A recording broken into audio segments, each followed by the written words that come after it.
500ยัง3,500 3,300อีก500เนาะเป็นยังไงก็ยังว่าแสนก็คือว่าแล้วพี่น้องเนาะมื้อนี้ก็มื้อนี้ก็สิมาแจ้งคือกันมื้อนี้ล่ะมาแจ้งข่าวน้องโอยแล้วมื้อนี้แจ้งหยังได๋บาดแจ้งข่าวคือจะบ่มีกำลังสิตั้งต้องมาแจ้งข่าวบ่มีเดี๋ยวเนาะเป็นตาตั้งกล้องนำบ่กันบ่มีพี่น้องเนาะเอาบ่ไอ้รุ่นเด้เนาะต้องมาขึ้นต้นกันว่าต้องให้รุ่นก่อนนะต้องให้รุ่นได้ว่ามื้อนี้ก็มาแจ้งทูนะข้าวสวีนะเพิ่นเฮ็ดให้ปลานิ่นเฮ็ดปลานิ่นแหละมันข้าวแห้งดิปลานิ่นน่ะก็อดเฮ็ดจนแล้วมันมื้อที่2ปลาทูบัดนี้ปลาทูก็เลยบอกพ่อสั่งว่าเฮ็ดเองเด้อบอกเพิ่นเฮ็ดบ่ได้แล้วถ้าสิบ่ได้กินปลาทูบ่จิตแล้วซะก็เป็นนั่นเนาะมัน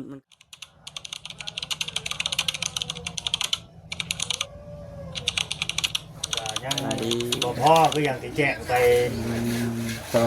ตอนนี้มีเท่าไหร่แล้วงบตอนนี้บ่ได้ 21,500 บาท 21,500 บาทเนาะวันนั้นเมื่อก่อนพี่น้อยเนาะก็ไม่แจ้งก็ไม่บอกเลยเนาะเราจะได้เมื่อก่อนรุ่นได้ให้รุ่นเนาะแต่นี่ก็บอกง่ายว่าเพิ่นจะจอบแต่ตนค่ำๆนะมันได้บ่ฮอดเนาะแม่นเรียกแล้วบ่นาเจ้าแล้วไปแล้วบ้านบ่อีวันยังหวานบ่ได้หัวหน้ามันลายเฮาไทยพูดไปก่อนจมแล้วก็เป่งบ่ได้หน้ามันเป็นแบบมันเป็นลูกเป็นน้องหน้าบ่เพียงเนาะต้องระบาดอีกนิดนึงว่า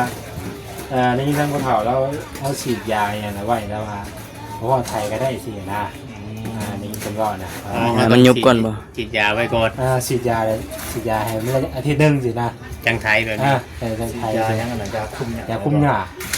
หญ้ามันยุบกว่านั้นเนาะว่าถ้าเราคุมไปก่อนสินะนี่เป็นว่านะพวกมึงก็จะฉีดยาเนาะพวกกำลังรอมึงปีนี้แล้วแต่ก็กับบ่ได้เคยเฮ็ดแล้ว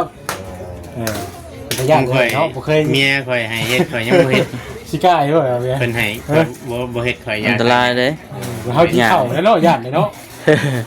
แม่นบ่ต้องกินข้าวบ่ญาติเนาะแล้วก็สิคิดว่าเพื่อเฮากินเนี่ยมันโดนเลยมันโดนมันละลายเบิดแหละมันเนี่ยมันเบิดแหละบ่มีผิดหยังแหละนะมันจืดมันจางไปติมันจางเนี่ยเขาเจ้าเฮ็ดมาโดยเฉพาะมันก็น่าจืดได้บางสิ่งบางอย่างมันบ่ได้จืดไว้ได้เนาะแต่ก็สิมีอยู่หากมีน้อยมันก็สิลดไปเนาะแม่นมีอยู่ก็บ่มีเลยก็บ่แม่นดอกมีอยู่แต่ก็ญาติได้จักตัวเลยเนาะพอเฮาเสียงแน่แล้วติบ่เฮาบ่ใส่หญ้าหลายบัดพี่น้องติดตามเรื่องการไปเนาะว่าสิเป็นได้ไรก็ได้เป็นครั้งแรกเป็นปีแรกที่ว่าที่ฉีดยาก็ได้เรื่องฉีดยาบ่โดยเรื่องที่ดินน้ำมวยมันลามไปเลยดิเอาเรื่องที่ดินน้ำมวยก็ต่อกันได้เนาะต่อเลยสงสัยสีครบมันเนี่ยบ่จังเนาะสีพ่อมันเนี่ยบ่จังที่ดินคือว่าสิพ่อมันนี่เนาะบาดเนาะเดี๋ยวสิพ่อมันนี่บ่จังเดี๋ยวเวลามาแจ้งเพิ่มเติมได้นี่เนาะเอาเดี๋ยวเราบอกแซนมาแจ้งโอ้ยรู้ซะว่าบอกแซนมันแจ้งว่าสิพ่อเลยเด้อมาปิดแล้วว่ายังอีกเท่าไหร่วะ33,500ยัง3,500 33,500อีก500เนาะก็ยังว่าแสนก็คือว่าแล้วพี่น้องเนาะมื้อนี้ก็สิมาแจ้งคือกันมื้อนี้ล่ะมาแจ้งข่าวน้องโอยแล้วมื้อนี้แจ้งหยังได๋บาดแจ้งข่าวคือจะบ่มีกำลังสิตั้งต้องมาแจ้งข่าวบ่มีเดี๋ยวเนาะเป็นตาตั้งกล้องนำบ่กันบ่มีพี่น้องเนาะเอาบ่ไอ้รุ่นเด้เนาะต้องมาขึ้นต้นกันว่าต้องให้รุ่นก่อนนะต้องให้รุ่นได้ว่ามื้อนี้ก็มาแจ้งข่าวน้องโอยแล้วมื้อนี้พี่น้องเนาะเรื่องที่ดินที่ดอนบ่มีว่าซั่นโอ้ยแล้วดีใจแล้วกำลังดีใจ ใจหายหว่ำเลยเนาะ พี่น้องเนาะจังได๋จ้ะก็อยากมีอยู่พี่น้องเนาะก็ เอาเกือบบ่มีจอยดีเป็นยุคโรแมนเด้ ถ้าว่ามีเพิ่มเติม เป็นตุ๊กคนนึงนี่เนาะ ก็ดีใจน้องเพิ่นเนาะ มันเจ็บตาอยู่มัน ติดตามผู้นำการได้พี่น้องตอนนี้ก็กำลังได้ โอเค จำนวนหนึงเนาะเดือนที่ดินที่ดินที่เรากัน แม่น มาขึ้นมาขึ้นมา ม่วนได้เซียวอยู่ โอ้ม่วนแล้วเลยเป็นว่าเฮิง จบ เต็มเลย มาขึ้นมา ไข่ขึ้นมาเช้ามา สบายดีบ่าวแสนครับ สบายดีเด้อเนาะ ดี มาดี เด้อบ่ทำเด้อมันได้เด้อ เนาะ บ่าวแสนสิมาแจ้งข่าวดีน้องโอ้ยมื้อนี้พี่น้องเอ้ย น้องสบายดีเด้อน้อง โดยสบายดี มาแจ้งข่าวดีนะโวยข่าวดีว่าบ่มี ยังบ่ทันได้มีเด้อ โอ้ย โอ้ยเนาะ เปลี่ยนแท้ไอ้จังได๋จ้ะพี่น้องเนาะจังสิมีบาดนี้โอ้ย เข้าดีบ่นะ ฮะ เข้าดีบ่ ไปอยู่บ่แม่นข่าวดี ฮะ บ่แม่นข่าวดี บ่ แล้ว ให้รุ่นกัน บ่ว่ารุ่นใน นึกว่ามีข่าวดีมาแจ้งเรื่องงบ ยังก็มีอยู่ตัวนี้ก็ได้เนาะ ใช่แบบบ่มีบ่ อ้าวโกยเนาะ ไปจะได้น้องโวยไปไทยนะ โอเคอยู่ โอ โอ เค เคอยู่เนาะ ดูหน้าบ่เล่าไปยังไงไปจักมื้อ มื้อเดียว มื้อเดียว แล้ว โอ้นัวแล้วไทยเก่งอยู่เลยเนาะ อืม ไปคนเดียวแล้วแล้วก็ จะต้องนั่นเนาะให้ใหญ่บ่มันใหญ่บ่ได้บ่ ธรรมดา ธรรมดา จะคิดอยู่ไปหน่อยเน้องเมื่อนั้นจะได้เว่าดูว่าสิมารับน้องโอยไปไทยหน้าว่านะแต่ว่าเฮาก็ยังบ่ได้ลงกับเพิ่นยังบ่ได้ถามน้องโอยตัวจริงนะนะเฮาก็เว้าแบบว่า เซลดิน เอ มา อ กัน เสียน้องประเด็นเนาะ ถ้าว่ามารับเมื่อไทยหน้านี่สิเมื่ออยู่บ่ฮะ เมื่อ คือเสียงค่อยได้เลยเสียงค่อยเนี่ย พอบ่ได้ยินเนาะ เออ ทำไมเรื่อง บางเมืองก่อนพี่น้องแต่ตอนยังบ่ทันได้ไถเนาะเบิ่งจังว่าก่อนก็ว่าได้ไถจังซี่ถามได้แล้วมองคนใหม่เมื่อบ่ดูจังได๋นะเอาเป็นฉีดยาดีนะไว้ดูฉีดยาปุ๊บยากมันได้หยอดเอาแล้วหยอดเป็นบางให้แต่บ่ได้หยอดเบิดเวลานั้นหยอดเป็นบางให้ ยิ้มเก่งอยู่เนาะน้องบุยเนาะโอ้แค่ว่ามีคดีให้คักกว่านี้แน่ เห็ดทางก็ทางนอกมันจะได้เด้อ เอา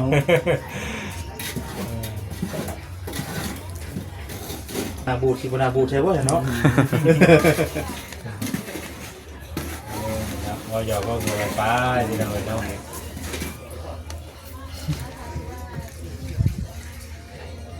ตายกันเนาะจังได๋ มันเงียบแต่เฮ้ยสุดก็เด้อ มีเงินก็ย่อมได้บาทนี่เนาะ น้องไม่ได้ต้องการเงินแล้ว ย่อมครบจริงบ่ แมน ย่อ ดึงเข้าไปนะว่าซั่น ย่อคงจริง ดึงเข้าไปนะ ถึงไว้เนี่ย เอาก็สิลอย เบิดเดบอสทางบ่ลาวแบบว่าเวียกมันยังให้น้องโอยไปเฮ็ดนี่เบิดเดบอ ยังมีอยู่ ยังมีอยู่บ่ ยังมีก็คือกันทางงานแบบว่าน้องเพิ่นแบบว่ามีใครแบบว่าต้องการเนี่ยไปซอยเรียกอะไรยังก็ดึงตัวไปได้นะไปซอยหลายๆคนได้ เพราะว่ามีเวียกเฮ็ดงานทำเนาะ แม่น ว่าเราก็บ่ได้เลือกนะสมมุติว่าไผอยากเอาไปเฮ็ดก็ได้นะ เราบ่ได้ว่านั่นขอแค่ว่าไปมาส่งแบบนี้บ่น้องโอยไปแหละเอาเรามาส่งแบบนี้นะบ่แซน สิไว้บ่แซนไปหับไปสุก หรือว่าให้นอนอยู่พุ่นก็นอนก็นอนได้เด้ตัวเอง ให้ว่าคนตายได้สิมาสิเลยคนก้อนยังบ่ได้ ยังเบิ่งนี่คือสิยังอีกโดนอยู่ดอกเนาะ เบิ่งก่อน เพราะว่าฉีดยาไว้ท่าเด้ แพ้กันว่าทางบ่ลาวนี่ เราก็ได้เนี่ยจ้ะไปแล้วนะ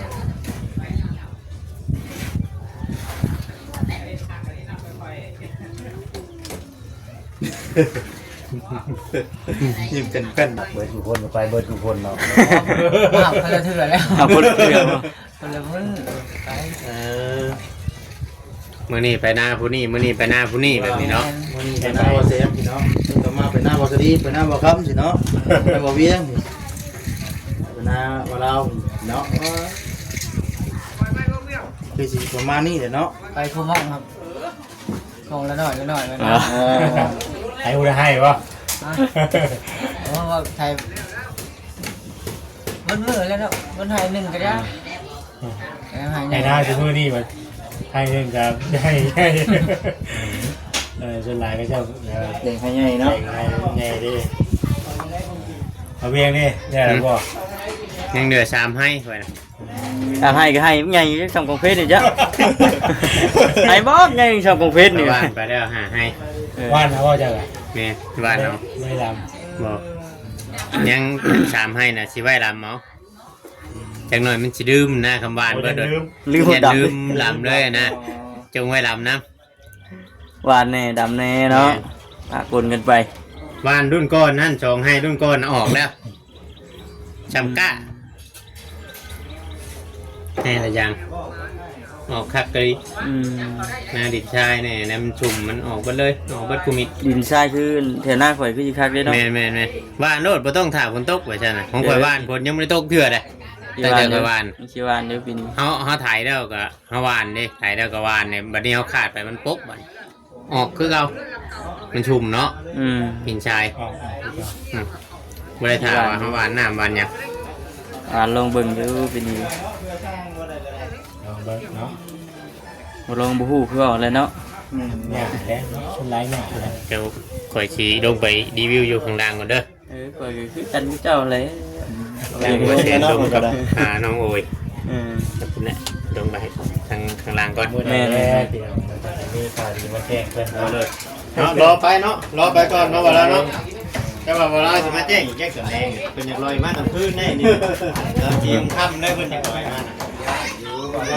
เพราะว่าเพิ่นเซิร์ฟไปอยู่ได้หมดเลยครับ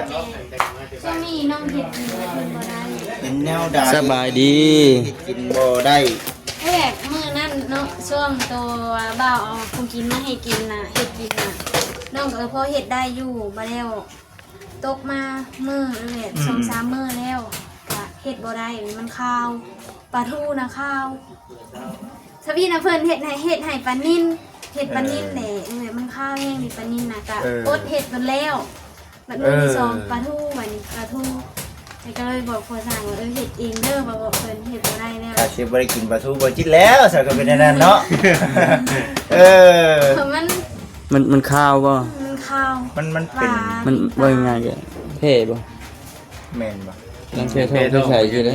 เอาก็บ่ฮู้เหมือนกันอาการแพ้ท้อง มันขึ้นกับบุคคลเนาะบางคนก็เป็นนึงเนาะมันโมเมนต์ว่าเป็นนักบัตรบุคค เป็น ล ทุกคนเนาะบ่แม่น เออ มันก็อิง ๆ ตา มั ม นขึ้นอยู่ เนาะ กับ ข่อย คน บ่ง่ายจนที่อันเมียข่อยท้องน่ะก็บ่ฮู้สึกหยังได บ่ คอยกินชมแทนเมียข่อย น่ะ เมียนี่บ่อยาก นั่นซื่อๆอยู่ข่อย นี่คือ แต่ละคนที่บ่คือกัน เป็นคือเบาคำเลยกินสมแทนทับอีช่วงว่า เกี่ยวว่าเอ้ย มันอยากกินชมอยู่เลย บ่เชื่อหรอกบ่เชื่อเอ อัน ง ละ บ่ บ่ได้เชื่อเลยเนี่ย บ่ได้เชื่อ บัดเจ็บแต่เจ้าน่ะเพิ่นบ่มากินสมได้เพิ่นบ่มากินสม แม่นบ่พี่ กินอยู่กินบ่หลายอันนี้ เมี บ่ ย แม่ มัน นกินหลา มัน ย ก็เคยมี เมียเป็นกับเมียไม่ได้กินเนาะ เอาแทนเมียเลย เป็นเจ้าของยักษ์ เมียนบ่ว่าจะ แม่นนะ ว่าดอก ดูไล่เคยจุกเลย อยากกินชม เมียนอะไรบ่ เอ้า เอาเลี้ยงดิ อยู่กรุงเทพนะ สองคนน่ะลูกข่อยน่ะ ว่าแต่ว่า เมียนก็บ่ได้มีอาการหยังนะ แต่ว่าข่อยกับบ่ได้เพศเท่าแทนเมียแล้วแต่ว่า ได้ยินแต่หมู่ว่าเมียท้องมาจักอยากกินชมกินหยังนะ แม่นบ่พี่น้องเอ้ย ข่อยคือว่าสิซื้อเป็นน้ำมันแบบว่าง่ายๆว่า แต่ละคนบ่คือกันเนาะ คือกันเลย น้องค่ะถึกอายเข้านะบ่ได้ด้วยว่าขออย่างมันหมิ่นด้วยอายเข้าขึ้นอายไม่นะ อายเขาเฮาหนึ่งนี้ แบบมันขึ้นอายแล้วก็ โต เนาะ อยู่บ่ได้เลย กับบ่ตี้น้องเพิ่นนะพี่น้องเนาะอันนี้ก็อาจจะเป็นอาการที่ว่าแพ้ท้องเนาะแต่ก็ เบิ่งเอาได้คันว่าอันใดเฮ็ดได้ก็เฮ็ดเนาะอันใดเฮ็ดบ่ได้ก็บอกกลัวแน่เฮ็ดช่วยกลัวแน่แต่ว่าประเภทพวกผักพวกแกงน้ำมงน้ำไม้แบบบ่แม่นของสดแบบของข้าวนี่ได้ แกงน้ำใหม่น้ำมัน ได้นะ ได้ เออ ที่สร้าง กิน เพิ่น กิ นี่ น มา บ่แกงน้ำไม้แกงน้ำไม้ เลย ไอ้หยุดมาแล้วพวกแห้งเด้อกินมาอยู่ห้านนาซายพุ่น มาเลย แกงเด้ กิน อันนี้นะเนาะตื่นมาเลยเนาะตื่นมา ทำจังเมื่อเก้าหิวเขาอ่ะ จะแรกคำว่า ท้องสิอยู่ เนาะ เนาะ ท้องย่อยได้กล้าอยู่กล้าสิได้กินน้ำอยู่เนาะ ยินยังอ่ะ มีแกงหน่อไม้ ถามว่ารูปแบบกินนี่รูปแบบรู้สึกว่ากินนี่บ่ฮู้จักอิ่มแต่ท้องแบบมันอิ่มเลยหักปากนะ ปากอยากติ อยาก อันนี้คืออาการของคนแพ้ท้อง แต่ว่าคือยังบ่ได้เคยไปตรวจเบิ่งว่ามันจักเดือนแล้วหรือว่าจังใดน้องกล้าว่าประมาณจักเดือนฉัน เดือนปลาย แม่น หากระเต็บมันเด้งตัวมันขึ้นขีดที่2กันไปจางๆนะ เข้มแล้ว เข้มหรือบ่ตัวไม่ได้เห็นบ่จะดีบ่เยอะ เดือนปลายนี่ว่าขอได้น้ำใหญ่เนี่ยบ่ซัมบอนก่อน บ่หมดยังบ่ซ้ำ ซ้ำ ติด เป็ ก้อน น เลือด ก้อนเลือดอยู่เป็นก้อนเลือด เพ เนาะ ราะว่าแม่นาว่าเฮ็ดอันนี้แล้วเพิ่นจะสิให้ไปเพิ่นว่าเพราะว่ามาก็แบบนี้แล้วบัดซุมอ้ายมาแล้วบ่มีคนอยู่เพื่อนนี่นะ 3 เดือนนี่พอเป็นซ้ำมันเนี่ยซ้ำลูกกบนี่ เพิ่นจิตเห็นแล้วว่าเพิ่นมาส่งเสา เห็นแล้วว่าสิชวนเจ้าไปนับอยู่ ว่าสิชวนไปนับอ เพิ่น ยู่ ถามว่าจักเสาน้องพนันลูก19ว่าแม่นว่า19เสาน้องถามเพิ่นก็ถ้าแม่นว่า20เสาบ่แม่นของเฮาได้บ่บอก เงิ เพิ่ น นว่า เงินจ่ายอย่างนี้เลยแล้วบ่ ยังแล้วยังสิไปจ่ายเพิ่นอยู่ไปเเพิ่นว่าอันนี้ได้ เออ เพิ่นว่าไสว่าเสก็ไสว่าวางอ้ายมาส่งบล็อกหน้าเพิ่นว่าน้องมันเอิ้นถามว่าเสาเฮาบ่อ่ะบ่ฮู้แล้วว่าวางอ้ายมาส่งบล็อกหั่นว่ากับวางเครื่องเฮ็ดห้องน้ำนั่นน่ะว่ะ อันนี้แหละติ แล้วเพิ่นถามว่าจักเสาเพิ่นว่าแล้วน้องก็เลยว่าบ่แม่น19เสาบ่ว่ะแม่นๆว่ะ สิก็สาวลงมานี้คำเช้าสาวไปบนอื่นเนาะไปสายบ้านไปเบิ่งก่อนไปพา FC ไปเบิ่งก่อนพี่น้องเอาป้าเราสลิปไปเลย เมื่อยอยู่บ่ใส่เดี๋ยวนี้เมื่อยอาการไปเบิ่งรับรู้วันเมื่อยมื้อนี้ใครแน่มื้อนี้เบิ่งได้แต่พักผ่อนนำเนาะทั้งให้เองก็พอ รับน้องบ่ได้นี่ดิ เพราะเข้าใจน้องๆอยู่ดอกพี่น้องเนาะคันมาเมื่อยกับพักผ่อนบ่ได้ว่าหยัง 4 6 12 งามหมดเลย 16 18 19 เป็ดเนาะ 18 ต่อ ต้น เลยเนาะแม่นบ่ 19 19 ชาวหน้า12นี่เนาะบ่สวัสดีเนาะแม่นบ่ อืม แม่นบ่หน้า12บ่ครับหน้า10 นี่หนาเท่าไหร่ ที่นี่ เราพอดีจะไม่ได้สำหรับพวก หนา12บ่ได้แม่น แม่นบ่จับกันหน้า12คืออยู่เสาของน้ำใด ตัวนั้น 10นี่น่ะเนาะหน้า10เนาะพอดีงา ทราบ ม ว่าหนา10บ่คำเด้ อืม มึงว่าหนา10กับหนา10น้องฮู้นะติ เมื่อวานหนา10กับหนา10กันเลยเด้อจ้ะ หน้า10มานี่ มึงว่าหนา10เนาะ เก้าเนาะ19ต้นพี่น้องเอ้ย เอิ้นถามว่า19บ่หรือว่า20 19เพิ่นว่าเกิด เป็นเช้าเด้อบ่แม่นแล้ว เอา เนาะ ไปทางใหม่เด้อ แล้วหลังจากแล้วเพิ่นครัวเนาะทางสามมื้อก็สิมาดำเนินการเรื่องเฮ็ดตะกั่ว เพราะว่าตื่นมาพอดีเห็นเพิ่นเอาของมาส่งกันมาแต่เช้าเอาไว้ เพิ่นบ่มีเวลามาช่วงนี้เพิ่นบุกนำสวนมันเพิ่นพี่น้องเนาะก็มีแต่นั่นแหละมีแต่ว่าในเรื่องนี้น่ะตะกี้เคยเว้ากับทางน้องๆเพิ่นว่าขุดเป็นบ่นั่นในนี่เนาะแต่ว่าสิบ่ให้น้องๆเพิ่นเฮ็ดเด้อทางพ่อแม่เพิ่นน่ะคืออยาก